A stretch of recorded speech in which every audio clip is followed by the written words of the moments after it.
Number 5, devote more of your time to creative pursuits. Devote more of your time to creative pursuits that elicit your passion and reinforce the deeper meanings you're tuning into. Tapping into creative outlets is an amazing way for releasing worrisome thoughts and quieting the brain's chatter. These pursuits open the channel between you and your source self. And essentially, number 5 is what I feel our purpose is for being here. A while back, I put a post up and I featured the work of a well-known philosopher, if you will, named by the name of Terence McKenna. And Terence spoke about how he didn't feel we were put here to toil in the mud and the muck. And he's right. I agree with him. I believe life is about love and joy and passion and following your bliss, following what you're highly interested in pursuing.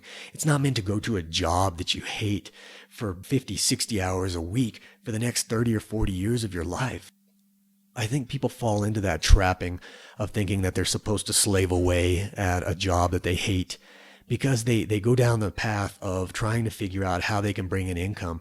And unfortunately, as you start doing that, instead of focusing on your passion and realizing that as you're consistent in doing that, the money's going to eventually come to take care of you. But the problem is that people get themselves so far into a hole. They dig and dig and dig deeper into this hole.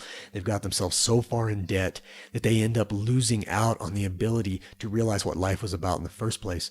And in a lot of ways, that's how our society is designed. It's designed to get you to the point to where you have so overextended yourself that you're lost in the midst of debt. You're lost in the midst of never learning how to be happy, never learning how to be joyful, and doing what you were put here to do. But that's up to you. It's up to you as to what you want to do. There's nothing that's laid out, in my opinion, ahead of you that's conducting or telling you this is what you're supposed to do. This is the way you're supposed to go. And if you don't do this, you're off your path. I think you determine your path.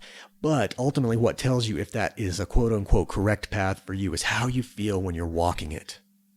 Number 6, find a way to give the benefit of the doubt.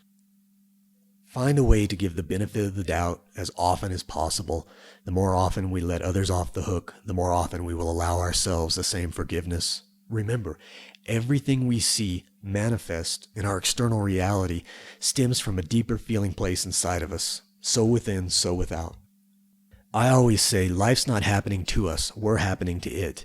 This entire universe, including our place in it, is functioning for our purpose. What that is open to our own individual interpretation. Don't let your reality be consistently defined by your own inner tumultuous thoughts about yourself or others. Now, coming back to what I said about life's not happening to us, we're happening to it. Of course, there are things that happen that are completely out of our control in life. But the thing is what we can control is our reaction to it. And once we get a hold of that reaction and the feelings of how we're going to behave based upon what is going on outside of our control, then that's when we can start realizing we're happening more to life than it's happening to us. Number 7, release the need to control. Release the need to control every detail of your life. Trust in the divine nature of your inner self to carry you toward the rendezvous points that will positively enrich your current experience. This doesn't mean you should stop taking action. It means you begin listening for the guided direction prior to acting. Relax into the natural flow, and your source guidance will come. Those that fight their own nature have no control over their experiences. Those that surrender become the masters of their personal universe. Number 8, breathe deeply and appreciate. Breathe deeply and appreciate the unique, magnificent aspects of who you are. Take the time to ponder the significance of yourself. Marvel at the complexity of your mind, body, and spirit.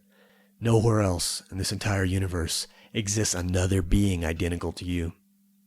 You are an amazing creation, capable of sculpting and molding other unique, amazing creations. Reflect back on number 4, and if you've yet to do it, use it to discover your own beauty. I hope you found some useful information in these tips. I'm working on fully assimilating several of them within myself. It's always a process. But as I continue to consistently pursue the implementation of these ideas in my life, I've noticed some major positive changes. Once again, I found the best way for doing this is to become aware right in the moment of now. As something is unfolding, if I don't care for my reaction, I take a step back and feel for the information in these ideas. We have to consistently pay attention to how our brain processes our experiences. If we find our reactions undesirable, it's extremely important we catch ourselves in the moment. even if we are unsuccessful in making a change for the better right away. The sheer act of becoming consciously aware is a huge step in the right direction. I hope you enjoyed today's installment. If you have any questions, any comments, any feedback whatsoever, don't ever hesitate to email me at windofthesoul@yahoo.com. Take care of yourselves, take care of your family, your loved ones, spend time with those in your life that matter, that you care about and that care about you. Enjoy your life, bless one another, follow your passion, follow your bliss. Until next time, I'll see you then.